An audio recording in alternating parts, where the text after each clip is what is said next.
natin ang tinatawag nilang isa. Ngayon, ano ang maaari nating iparatang laban sa taong iyon? Ang dami ng sumasaksi laban sa kanya. Subalit hindi naman nagkakaisa ang kanilang mga patotoo. Anas, Kaypan, ano ang kalabastangan ito sa Diyos? Bakit natin dinakip? At hayaang makatuloy ng kamatayan ng taong iyon?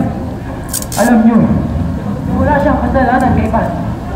Ito siyang taong matuwid. Anong ginagawa mo dito? Hindi mo alam ang sinasabi mo, Nicodemo. Hindi mo ba alam? Kapag dumami ang tagasunod ng taong iyon, nanganganib ang ating mga posisyon bilang mga pari. Bahagi rin ako ng sinitri. Sige nga, sabihin mo sa akin, Anas. Ano ang kasalanan ng taong at inilalagay na sa tanganin ang buong templo? Ang pinag-aalinlangan mo! Hindi ba't napadakip na natin ang tinatawag nilang Jesus, Nicodemo? Sapagkat kung hahayaan natin siya na magpatuloy sa kanyang ginagawa, maaaring marami ang kanyang maging tagasunod. At maaaring mag-alsa sila mula sa templo.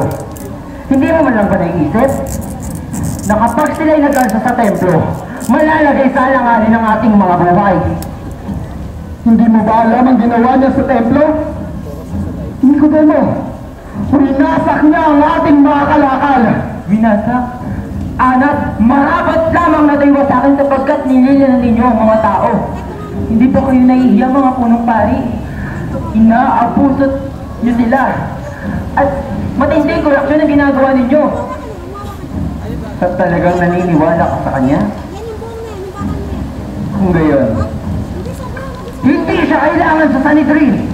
Mga kawal, ilabas niyo yan. Isa rin akong punong pari. At may karapang dumalo sa paglilinis ng taong ito. Kaypan, Anas, bakit niyo ko ginaganito? Matuwid ang taong ito, wala siyang kasalanan. Huwag siyang matuloy ng kamatayan. Wala nang silbi. Lumabas ka na.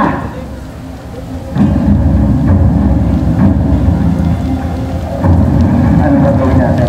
Ikaw, saan ka pupunta? Magbabayad na lamang ako ng sasaksi sa taong yun.